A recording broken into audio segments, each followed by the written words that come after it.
Baik, nama saya Mutiara Gracia dengan NIM 18100200150 akan menjelaskan mengenai sejarah akuntansi keuangan daerah. Akuntansi keuangan daerah di Indonesia merupakan salah satu bidang dalam akuntansi sektor publik yang mendapat perhatian besar dari berbagai pihak semenjak reformasi tahun 1998. Hal tersebut disebabkan oleh adanya kebijakan baru dari pemerintah Republik Indonesia yang mereformasi berbagai hal, termasuk pengelolaan keuangan daerah. Reformasi awalnya dilakukan dengan mengganti Undang-Undang Nomor 5 Tahun 1974 tentang pokok-pokok pemerintahan di daerah dengan Undang-Undang Nomor 22 Tahun 1999 tentang pemerintahan daerah dan Undang-Undang Nomor 25 Tahun 1999 yang menggantikan Undang-Undang Nomor 32 Tahun 1956 mengenai keuangan negara dan daerah. Perkembangan reformasi terus berlanjut dengan diterbitkannya Undang-Undang Nomor 32 Tahun 2004 sebagai perubahan dan penyempurnaan Undang-Undang Nomor 22 Tahun 1999 dan Undang-Undang Nomor 33 sebagai perubahan dan penyempurnaan Undang-Undang Nomor 25 Tahun 1999. Selanjutnya saya akan menjelaskan mengenai manajemen keuangan daerah di era pra-reformasi. Dilaksanakan berdasarkan Undang-Undang Nomor 5 Tahun 1947 tentang pokok-pokok pemerintahan di daerah dengan beberapa peraturan lain sebagai berikut. Yang pertama, Peraturan Pemerintah Nomor 5 Tahun 1975 tentang pengurusan, pertanggungjawaban dan pengawasan keuangan daerah. Yang kedua, Peraturan Pemerintah Nomor 6 Tahun 1975 tentang penyusunan APBD, pelaksanaan tata usaha keuangan daerah, dan penyusunan perhitungan APBD. Yang ketiga, Kepmendagri nomor 900 sampai 099 tahun 1980 tentang manual administrasi keuangan daerah. Yang keempat, Permendagri nomor 2 tahun 1994 tentang pelaksanaan APBD. Yang lima, Undang-Undang nomor 18 tahun 1997 tentang pajak dan retribusi daerah. Dan yang keenam, Kepmendagri nomor 3 tahun 1999 tentang bentuk dan susunan perhitungan APBD. Selanjutnya, karakteristik pengelolaan keuangan daerah di era pra-reformasi. Yang pertama, pengertian Pemda adalah kepala daerah dan DPRD. Yang kedua, perhitungan APBD terpisah dari tanggung jawab kepala daerah. Yang ketiga, bentuk laporan perhitungan APBD. Keempat, pinjaman Pemda atau BUMN diperhitungkan sebagai pendapatan Pemda. Yang kelima, unsur-unsur dalam penyusunan APBD adalah kepala daerah dan DPRD. Yang keenam, indikator kinerja Pemda. Yang ketujuh, laporan keterangan pertanggungjawaban kepala daerah dan laporan perhitungan APBD tidak mengandung konsekuensi terhadap masa jabatan kepala daerah. Perkenalkan, nama saya Junita Gidani Amtiran dengan nomor induk mahasiswa 18100200161. Saya membawakan materi dari manajemen keuangan daerah di era pasca reformasi, yaitu di periode 1999 sampai 2004. Era reformasi ditandai dengan pergantian pemerintahan dari Orde Baru kepada Orde Reformasi pada tahun 1988. Dalam manajemen keuangan daerah, reformasi ditandai dengan pelaksanaan otonomi daerah. Nah, untuk merealisasikannya, pemerintah pusat mengeluarkan dua peraturan, yaitu Undang-Undang Nomor 22 Tahun 1999 tentang pemerintahan daerah dan Undang-Undang Nomor 25 Tahun 1999 tentang perimbangan keuangan antara pemerintah pusat dan pemerintah daerah.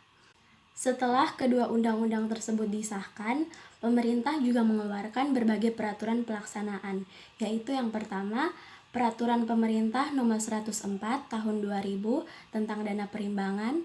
Yang kedua, Peraturan Pemerintah Nomor 105 Tahun 2000 tentang pengelolaan dan pertanggungjawaban keuangan daerah. Yang ketiga, Peraturan Pemerintah Nomor 107 Tahun 2000 tentang pinjaman daerah. Yang keempat, Peraturan Pemerintah Nomor 108 Tahun 2000 tentang tata cara pertanggungjawaban kepala daerah. Yang keenam, Kepmendagri nomor 29 tahun 2000 tentang pedoman pengurusan, pertanggungjawaban, dan pengawasan keuangan daerah, serta tata cara penyusunan anggaran pendapatan dan belanja daerah, pelaksanaan tata usaha keuangan daerah, serta penyusunan perhitungan anggaran pendapatan dan belanja daerah. Yang ketujuh, Undang-Undang nomor 17 tahun 2003 tentang keuangan negara, dan yang kedelapan, Undang-Undang nomor 1 tahun 2004 tentang perbendaharaan negara. Baik, perkenalkan, nama saya Jennifer Gaten Laurensialai. Di sini saya akan menjelaskan mengenai karakteristik manajemen keuangan daerah di masa reformasi. Karakteristik tersebut ada 9. Yang pertama, pengertian daerah adalah provinsi dan kota atau kabupaten, istilah pemerintah daerah tingkat 1 dan 2, serta kota madya tidak digunakan lagi. Yang kedua, pengertian Pemda adalah kepala daerah beserta pangkatnya. Yang ketiga, perhitungan APBD menjadi satu dengan pertanggungjawaban kepala daerah. Yang keempat, bentuk laporan pertanggungjawaban akhir tahun anggaran. Yang kelima, pinjaman APBD tidak lagi masuk ke dalam pos pendapatan yang menunjukkan hak pemerintah daerah, tetapi masuk ke dalam pos penerimaan yang belum tentu menjadi hal pemerintahan daerah. Yang keenam, masyarakat termasuk dalam unsur-unsur penyusunan APBD di samping pemerintahan daerah yang terdiri atas kepala daerah dan DPRD. Yang ketujuh, indikator pelayanan Pemda juga mencakup standar pelayanan yang diharapkan. Yang kedelapan, laporan pertanggungjawaban kepala daerah pada akhir tahun anggaran yang bentuknya adalah laporan perhitungan APBD dibahas oleh DPRD dan mengandung konsekuensi terhadap masa jabatan kepala daerah apabila 2 kali ditolak oleh DPRD. Yang terakhir, digunakannya akuntansi dalam pengelolaan keuangan daerah. Selanjutnya, pergeseran dalam pengelolaan anggaran daerah dibagi menjadi 6. Yang pertama, dari vertical accountability menjadi horizontal accountability. Yang kedua, dari tradisional budget menjadi performance budget. Yang ketiga, dari pengendalian audit dan keuangan menjadi pengendalian audit keuangan dan kinerja. Yang keempat, lebih menerapkan konsep value of money. Yang kelima, penerapan konsep pertanggungjawaban. Dan yang terakhir, keenam, perubahan sistem akuntansi pemerintahan. Baik, perkenalkan, nama saya Paulina Irnialoi dengan NIM 18.120.158. Berikut saya akan menjelaskan materi tentang administrasi keuangan daerah pada era prareformasi. Di sini ada bagan, teman-teman bisa lihat pada bagan situ tampilan paling atas itu ada bagian penerimaan dan pengeluaran. Nah, biasanya bagian penerimaan dan pengeluaran ini dilakukan oleh bendaharawan. Bagian penerimaan dan pengeluaran ini disebut pula sebagai kegiatan perbendaharaan. Yang berikut ada bagian keuangan atau sering disebut pembukuan. Nah, pada era prareformasi pada saat itu, bagian pembukuan ini belum bisa disebut sebagai akuntansi, karena pada era tersebut atau pada era prareformasi, sistem pencatatan yang dilakukan pada saat itu masih sangat sederhana, yaitu menggunakan sistem tata buku tunggal. Selain itu, dasar pencatatan pada era prareformasi menggunakan dasar pencatatan kas atau kas basis yang tentunya masih memiliki banyak kelemahan. Selain itu, selama kegiatan perbendaharaannya ini pada era prareformasi lebih mementingkan kegiatan perbendaharaan dibandingkan kegiatan pembukuan. Padahal kegiatan pembukuan yang dilakukan pada bagian pembukuan inilah yang tentunya menangani proses akuntansi yang berguna untuk menghasilkan output yang dikehendaki oleh reformasi keuangan daerah.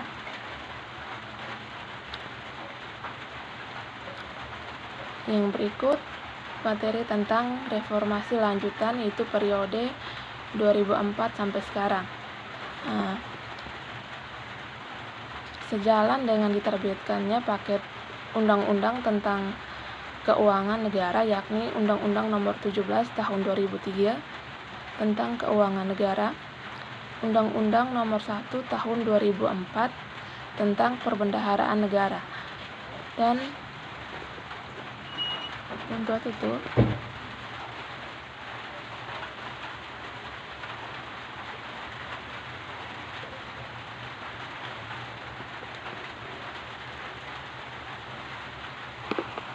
berikut materi tentang reformasi lanjutan.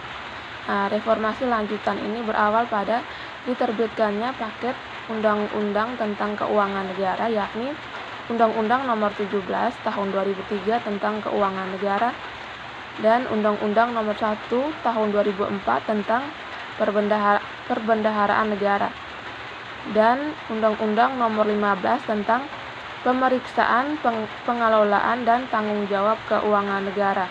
Maka sebagai konsekuensinya adalah harus dilakukan penyesuaian dan amandemen atas peraturan perundangan sebelumnya.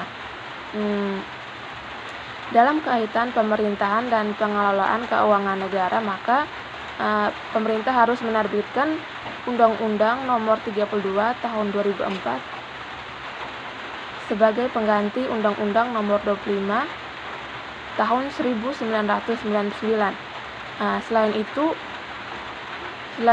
Selain itu muncul pula peraturan perundangan yang diamankan oleh undang-undang terdahulu seperti Peraturan Pemerintah Nomor 24 Tahun 2005 tentang Standar Akuntansi Pemerintahan.